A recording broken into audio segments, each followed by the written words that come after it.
Hello everybody, and thank you for sharing your time with me. I'm sending this message through various different channels to reach my dear Russian friends and the Russian soldiers serving in Ukraine.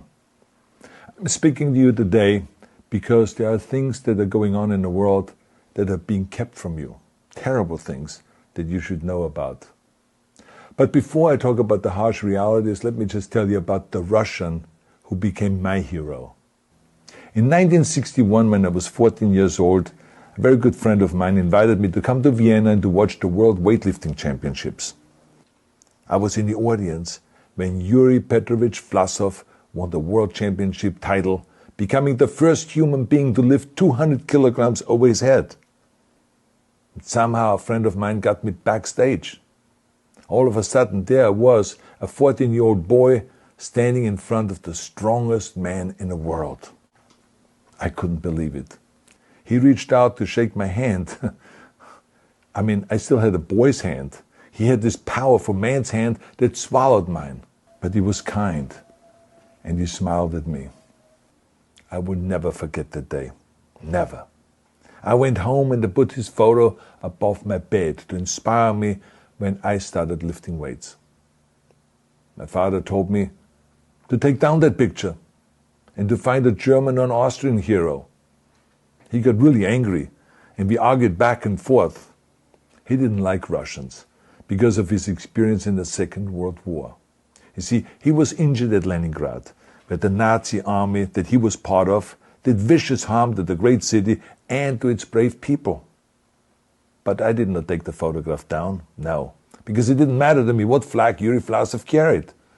My connections to Russia didn't stop there, by the way. Oh, it actually deepened when I traveled there with bodybuilding and for my movies and met all my Russian fans. And on one of those trips, I remember, I met Yuri Vlasov once again. It was in Moscow during the filming of Red Heat, which was the first American movie allowed to film in Red Square. Now, he and I spent the whole day together. He was so thoughtful, so kind, and so smart, and, of course, very giving. He gave me this beautiful blue coffee cup. And ever since then, I've been drinking my coffee out of every morning.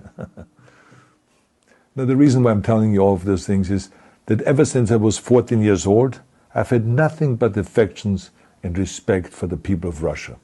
The strength and the heart of the Russian people have always inspired me. And that is why I hope that you will let me tell you the truth about the war in Ukraine and what is happening there. No one likes to hear something critical of the government, I understand that. But as a longtime friend of the Russian people, I hope that you will hear what I have to say. And may I remind you that I speak with the same heartfelt concern as I spoke to the American people when there was an attempted insurrection on January 6th last year, when a wild crowd was storming the US Capitol, trying to overthrow our government. You see, there are moments like this that are so wrong, and then we have to speak up. And it's exactly the same with your government. I know that your government has told you that this is a war to denazify Ukraine. Denazify Ukraine? This is not true. Ukraine is a country with a Jewish president, I might add, whose father's 3 brothers were all murdered by the Nazis. You see, Ukraine did not start this war. Neither did nationalists or Nazis. Those in power in the Kremlin started this war. This is not the Russian people's war. No. As a matter of fact, let me tell you, what you should know is that 141 nations at the UN voted that Russia was the aggressor and called for it to remove its troops immediately. Only 4 countries in the entire world voted with Russia. That is a fact. See, the world has turned against Russia because of its actions in Ukraine. Whole city blocks have been flattened by Russian artillery and bombs, including a children's hospital and a maternity hospital. 3 million Ukrainian refugees, mainly women, children, and elderly, fled their country, and many more are trying to seek to get out. It is a humanitarian crisis. Because of its brutality, Russia is now isolated from the society of nations. You're also not being told the truth about the consequences of this war on Russia itself. I regret to tell you that thousands of Russian soldiers that have been killed. They have been caught between Ukrainians fighting for their homeland and the Russian leadership fighting for conquest. Massive amounts of Russian equipment have been destroyed or abandoned. The destruction that Russian bombs are raining down upon innocent civilians has so outraged the world that the strongest global economic sanctions ever taken have been imposed on your country. Those who don't deserve it on both sides of the war will suffer.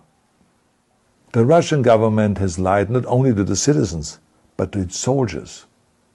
Some of the soldiers were told they were going to fight Nazis. Some were told that the Ukrainian people would greet them like heroes, and some were told that they were simply going on exercise. They didn't even know that they were going into war. And some were told that they were there to protect ethnic Russians in Ukraine. None of this is true. The fact is that Russian soldiers have faced fierce resistance from the Ukrainians who want to protect their families and their country. When I see babies being pulled out of ruins, I think that I'm watching a documentary about the horrors of the Second World War, not the news of the day. Now let me tell you, when my father arrived in Leningrad, he was all pumped up on the lies of his government. And when he left Leningrad, he was broken, physically and mentally. He lived the rest of his life in pain.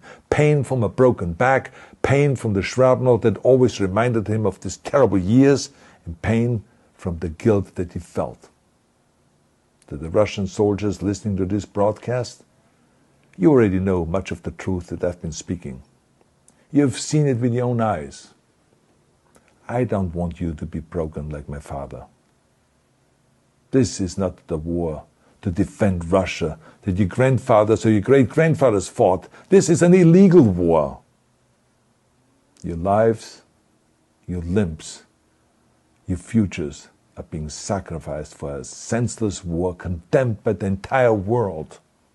Now, to those in power in the Kremlin, let me just ask you, why would you sacrifice those young men for your own ambitions? To the soldiers who are listening to this, remember that 11 million Russians have family connections to Ukraine. So every bullet you shoot a brother or a sister. Every bomb or every shell that falls is falling not on an enemy, but on a school, or a hospital, or a home. I know that the Russian people are not aware of such things are happening. So I urge the Russian people and the Russian soldiers in Ukraine to understand the propaganda and the disinformation that you're being told. I ask you to help me spread the truth. Let your fellow Russians know the human catastrophe that is happening in Ukraine. And to President Putin I say, you started this war. You are leading this war. You can stop this war. Now, let me close with a message to all of the Russians who have been protesting on the streets against the invasion of Ukraine. The world has seen your bravery. We know that you have suffered the consequences of your courage. You have been arrested, you have been jailed, and you have been beaten. You are my new heroes. You have the strength of Yuri Petrovich Vlasov. You have the true heart of Russia. My dear Russian friends, may God bless you all.